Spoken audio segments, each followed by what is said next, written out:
wabarakatuh. Saya Tia Yuning Tias dari Universitas Swadaya Gunung Jati, kelas 3C Manajemen dengan NPM 117020100.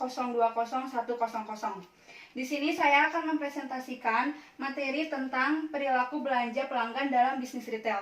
Materi ini salah satu materi dalam mata kuliah Manajemen Retail. Langsung saja ke pembahasan yang pertama, atau produk value. Nilai produk adalah di mana ketika bisnis retail menawarkan produk-produk berbeda dengan para pesaingnya.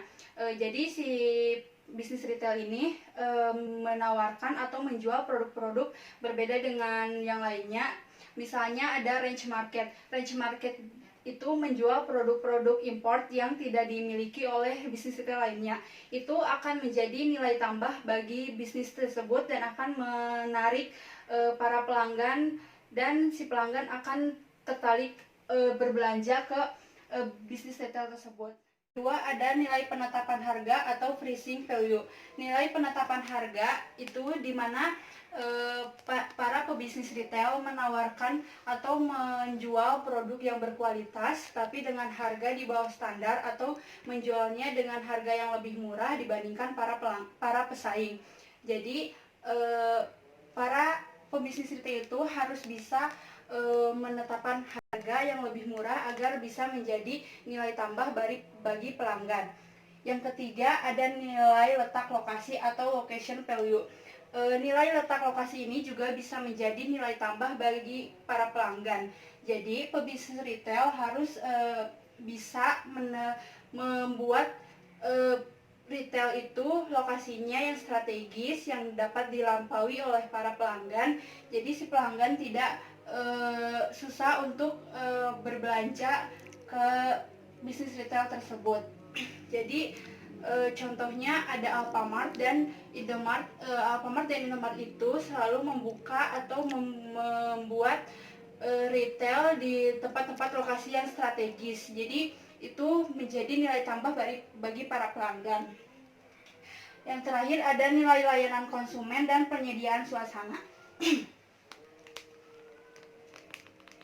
Nilai layanan konsumen itu contohnya si pembisnis retail bisa melayani para pelanggan dengan sebaik mungkin, seramah mungkin, agar para pelanggan bisa menikmati layanan-layanan yang diberikan si pembisnis retail tersebut.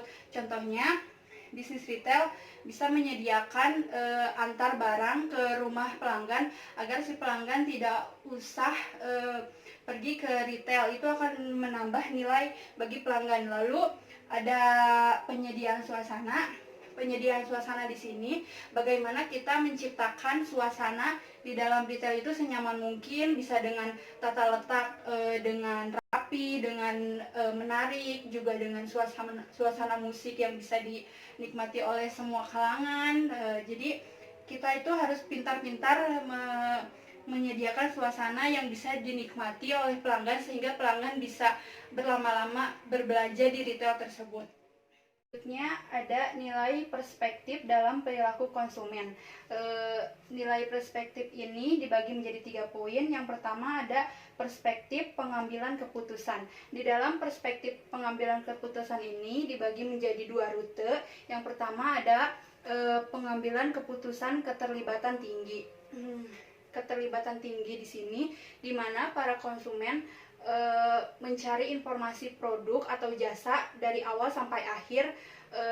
Jadi keputusan keterlibatan tinggi ini di mana konsumen itu akan membeli produk yang mempunyai risiko yang tinggi gitu. Jadi mereka tuh harus benar-benar mencari informasi sedetail mungkin agar tidak merugikan untuk dirinya sendiri gitu. Jadi contohnya ada konsumen yang akan membeli mobil.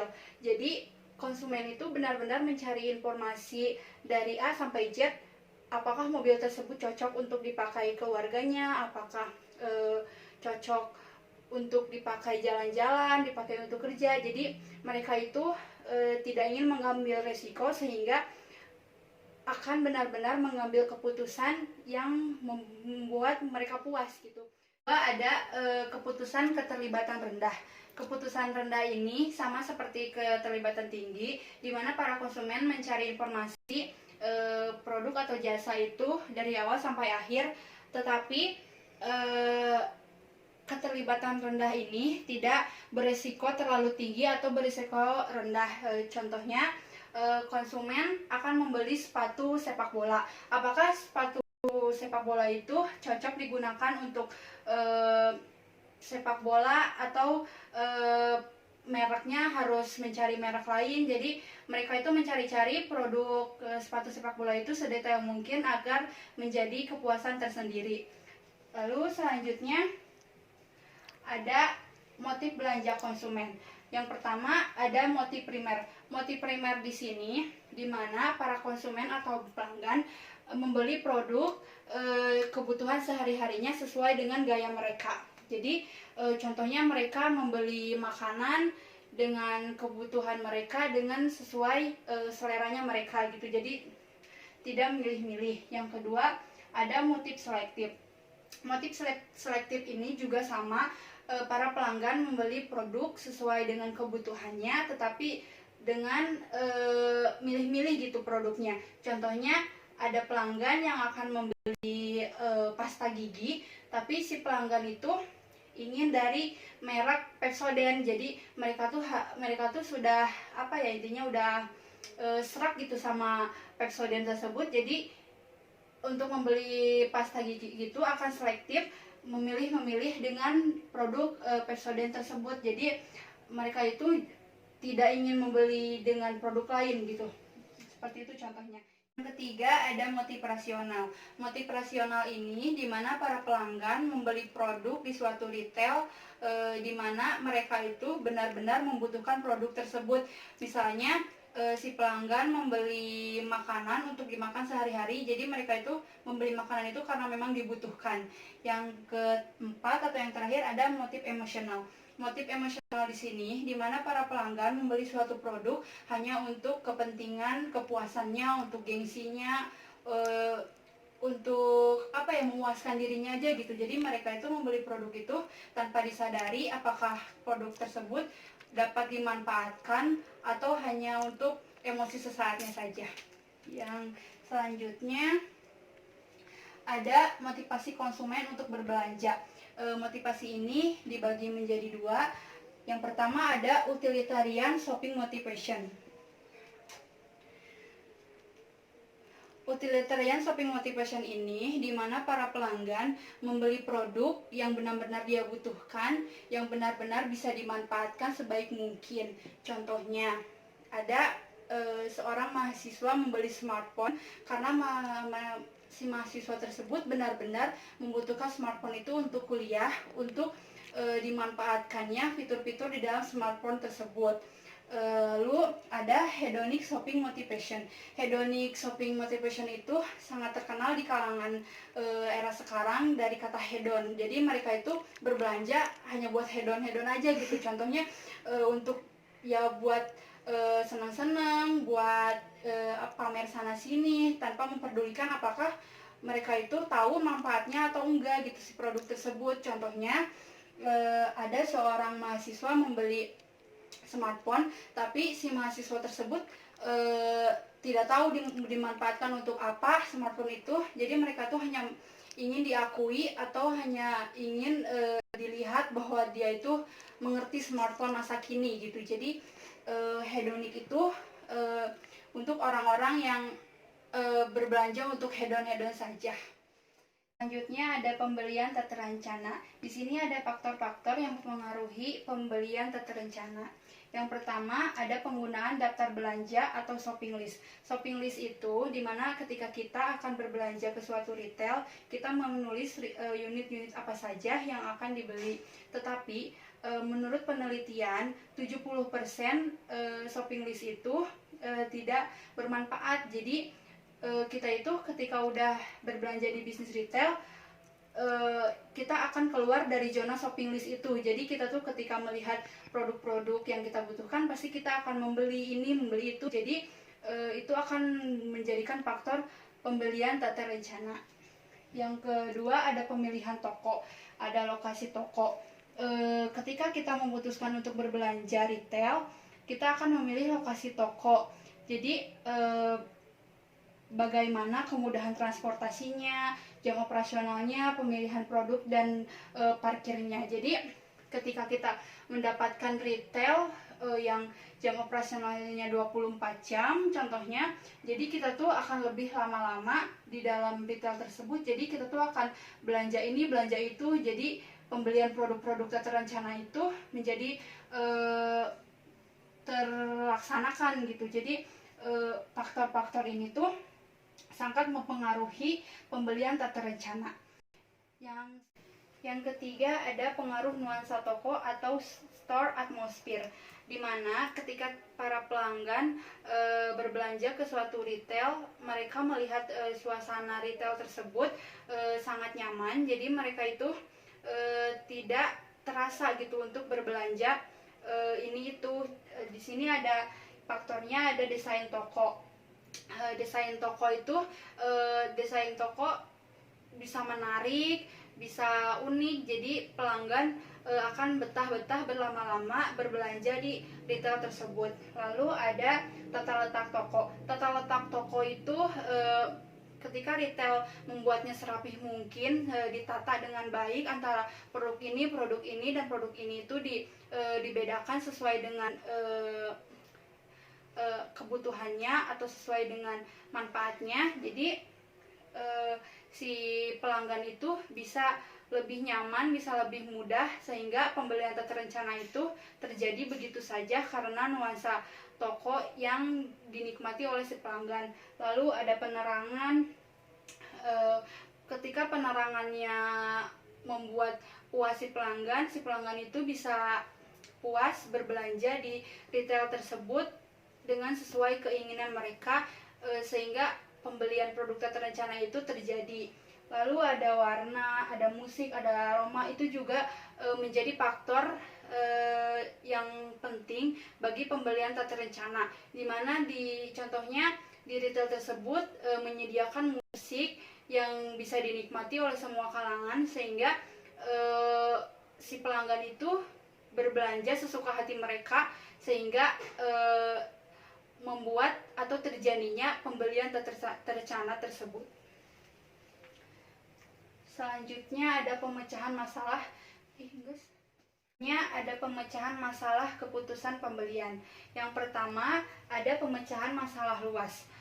Pemecahan masalah luas ini di mana para pelanggan akan membeli suatu produk atau jasa dengan membuat keputusan yang sangat panjang gitu. Jadi mereka itu mencari informasi dari awal sampai akhir, apakah produk tersebut bisa cocok dipakai oleh si pelanggan tersebut atau tidak gitu. Jadi mereka itu akan membeli produk atau jasa itu dengan belum pernah memakai produk itu. Jadi mereka itu baru akan mencoba produk itu. Jadi mereka itu benar-benar mencari informasi mengenai produk itu apakah cocok digunakan atau tidak.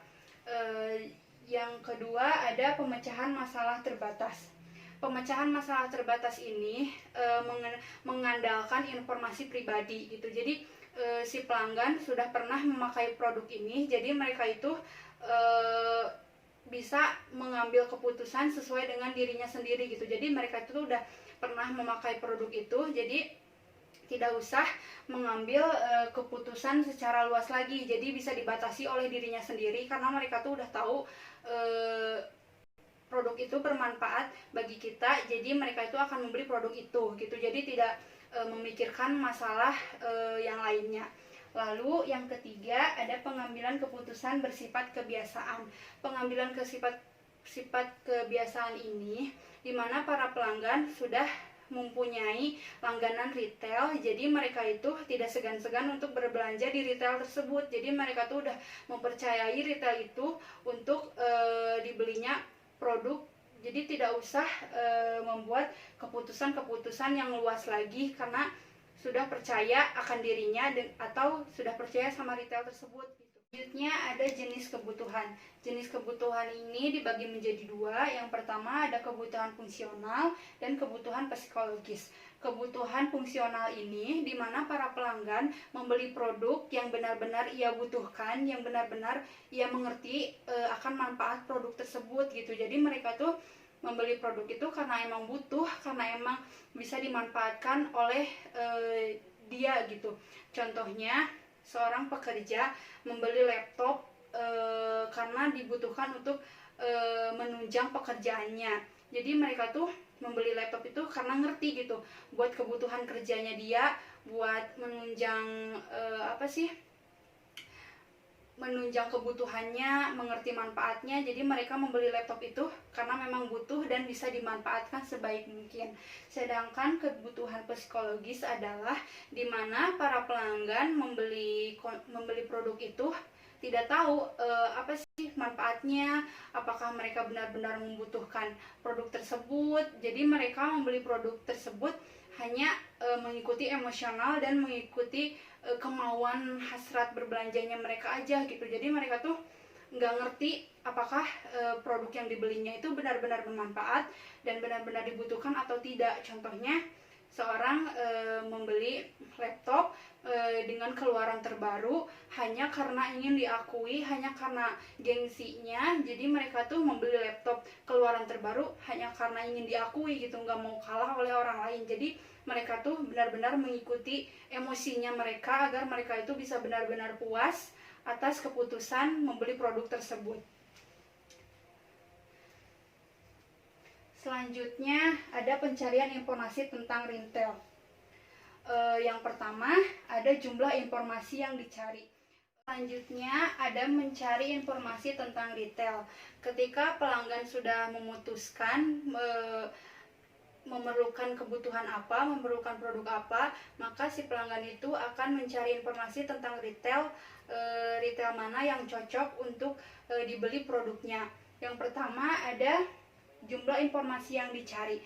Jumlah informasi yang dicari itu tergantung si pelanggan, apakah si pelanggan banyak mencari informasi itu atau hanya sekedar mencari aja gitu. Jadi ketika semakin banyak mencari informasi, maka ongkos yang dikeluarkan itu semakin banyak karena mencari informasi ke sana ke sini gitu. Ongkos itu bukan berarti ongkos untuk naik kendaraan umum, tapi bisa mengeluarkan data internet lebih banyak karena mencari retail tersebut gitu. Lalu yang kedua ada biaya pencarian informasi. Biaya pencarian informasi ini menyangkut uang dan waktu gitu. Jadi ketika si pelanggan mencari-cari informasi lebih banyak, maka uang dan waktu yang mereka keluarkan itu lebih banyak gitu. Jadi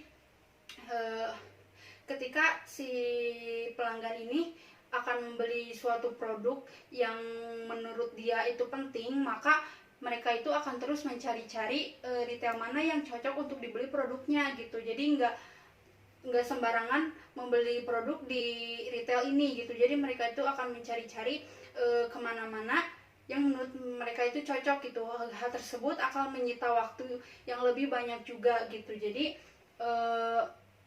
biaya pencarian informasi ini juga penting.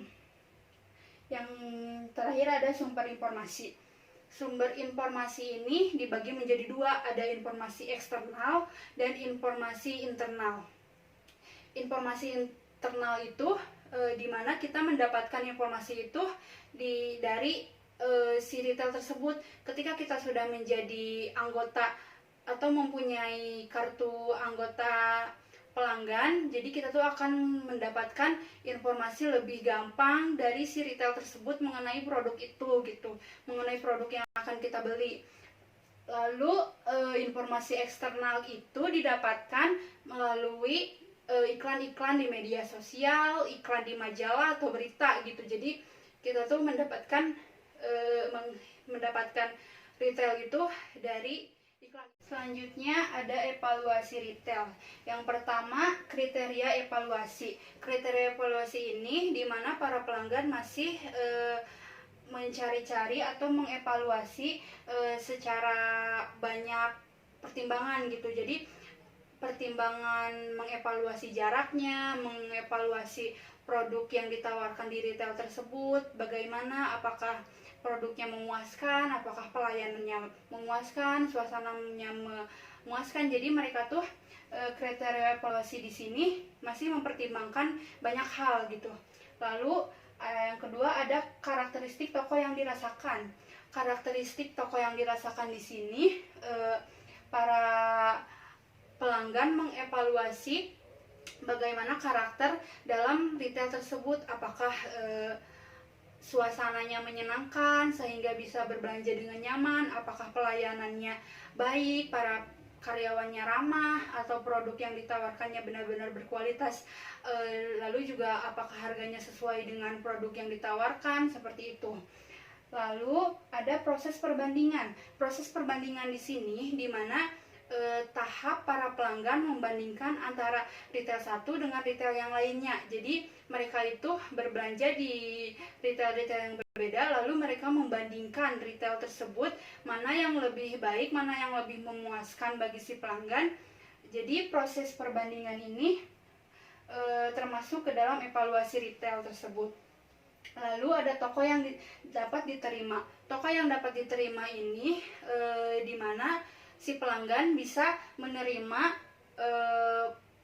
retail itu dengan baik gitu. Jadi mereka itu merasa puas dengan produk-produknya, merasa puas dengan pelayanannya, merasa puas dengan suasana tokonya, merasa puas dengan semua hal yang ada dalam retail tersebut gitu. Jadi mereka tuh benar-benar mengevaluasi retailnya dengan sangat puas dan toko retailnya itu benar-benar dapat diterima gitu. Lalu ada toko yang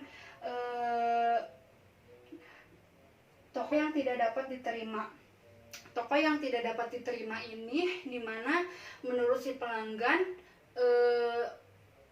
produknya itu mungkin ada yang kurang, mungkin pelayanannya kurang, atau sebagian faktor-faktor lain yang menurut si pelanggan itu tidak bisa memuaskan dirinya gitu. Jadi toko retail itu tidak dapat diterima oleh si pelanggan. Jadi bagaimana caranya si retail ini bisa diterima oleh si pelanggan, jadi mereka itu bisa menambah nilai gitu. Sudahnya ada faktor sosial yang mempengaruhi keputusan belanja. Di sini ada 4 poin. Yang pertama ada keluarga. Keluarga itu mempengaruhi keputusan dalam berbelanja. Jadi setiap keluarga itu berbeda-beda mengambil keputusan untuk berbelanja. Jadi kebutuhan setiap keluarga itu berbeda-beda tergantung apa yang ingin dikonsumsi oleh si keluarga tersebut. Jadi setiap keluarga satu dengan keluarga yang lainnya itu berbeda kebutuhannya gitu. Jadi sesuai dengan masing-masing prinsipnya apakah membutuhkan yang seperti apa gitu. Lalu yang kedua ada aspek pribadi. Aspek pribadi itu tergantung dengan sesuai pribadi kita gitu. Jadi kita yang menentukan, kita yang memutuskan akan berbelanja apa gitu. Jadi itu pribadi kita yang mengetahui. Jadi kita tuh harus mengerti pribadi si pelanggan itu menyukai hal yang seperti apa gitu.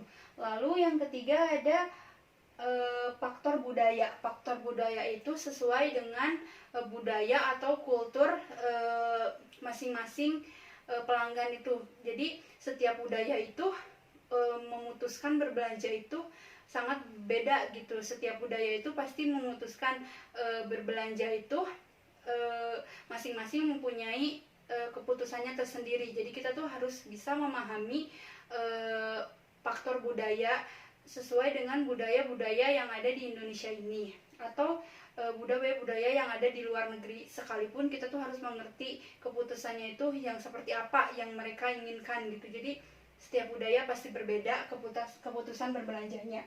Lalu ada aspek psikologis. Aspek psikologis ini menyangkut dengan emosional seseorang. Jadi menyangkut dengan psikologinya. Jadi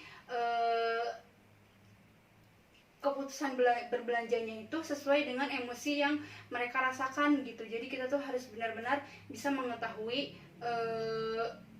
aspek ini tuh harus benar-benar dipahami oleh si retail. Jadi si retail itu bisa menyiapkan produk-produk yang dapat diputuskan oleh si pelanggan tersebut. Lalu selanjutnya ada pembelian impulsif. Tipe-tipe pembelian impulsif ini ada 4 poin. Yang pertama ada impuls murni.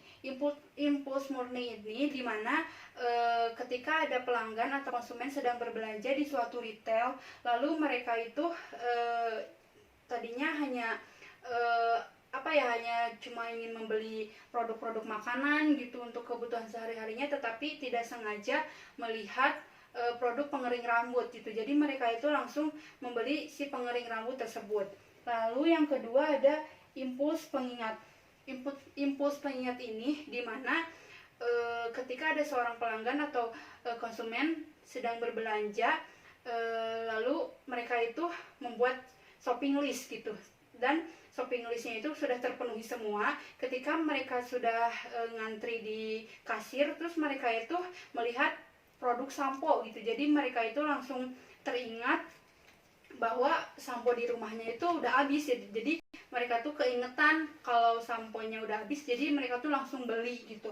Lalu ada impuls saran. Impuls saran ini dimana para pelanggan belum pernah mencoba dari produk tersebut gitu. Jadi contohnya ada ibu rumah tangga melihat produk pembersih sofa otomatis gitu. Jadi si ibu rumah tangga ini mencoba membeli produk tersebut gitu, walaupun belum pernah mencobanya, jadi mereka itu tetap membeli gitu. Jadi itu bisa dikatakan impuls saran.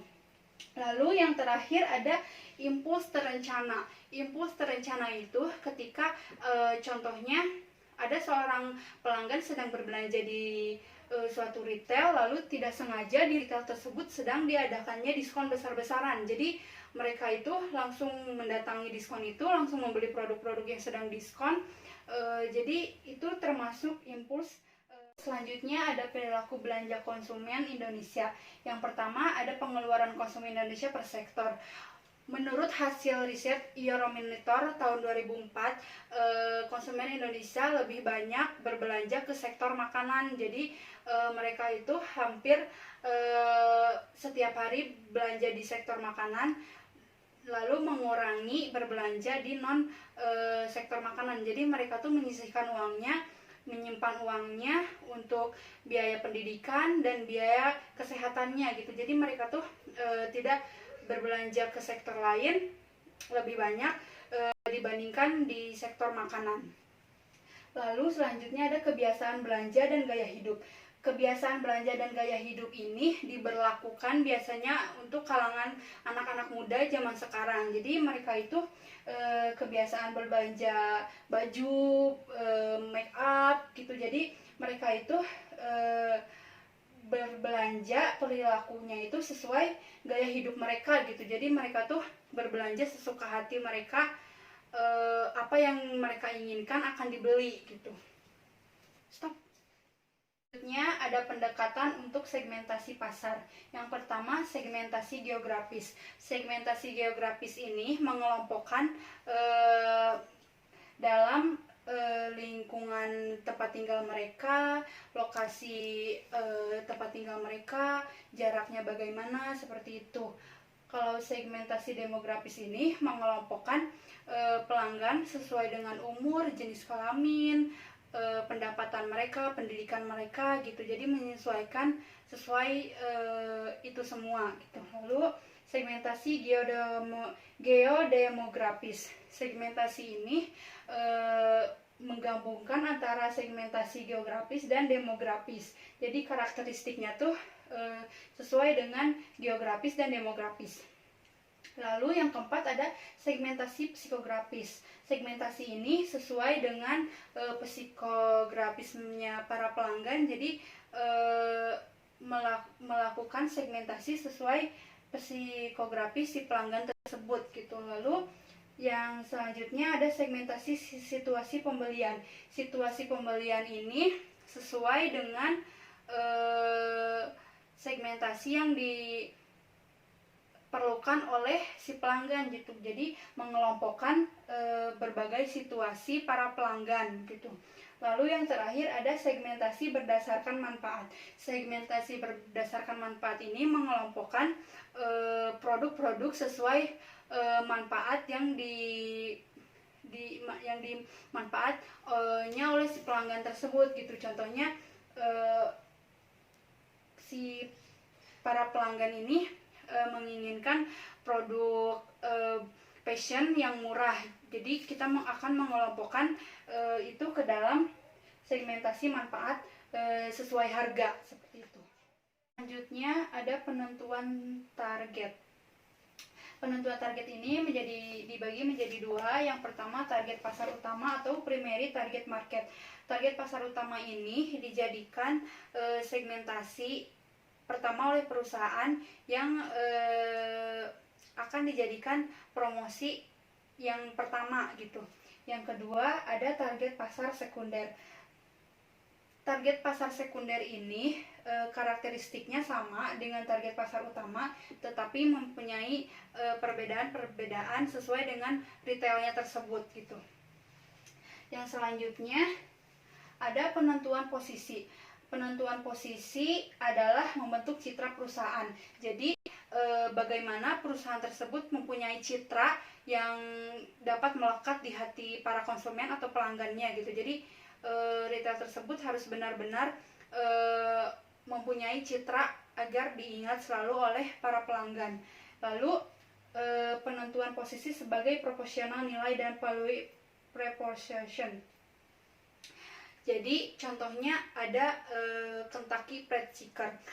Kentucky Fried Chicken itu memposisikan dirinya sebagai mempunyai produk ayam goreng yang berkualitas. Jadi si KFC ini sudah mempunyai citra tersendiri mengenai produk ayam tersebut. Lalu contoh yang kedua ada Gramedia. Gramedia ini sudah mempunyai citra toko buku yang benar-benar melekat di hati para pelanggan atau konsumennya. Gitu. Sekian penyampaian materi atau presentasi mengenai perilaku belanja pelanggan dalam bisnis retail yang dapat saya sampaikan. Mohon maaf apabila ada kesalahan atau tidak dapat dipahami apa yang saya sampaikan. Semoga apa yang saya sampaikan tadi bisa bermanfaat untuk semuanya. Terima kasih.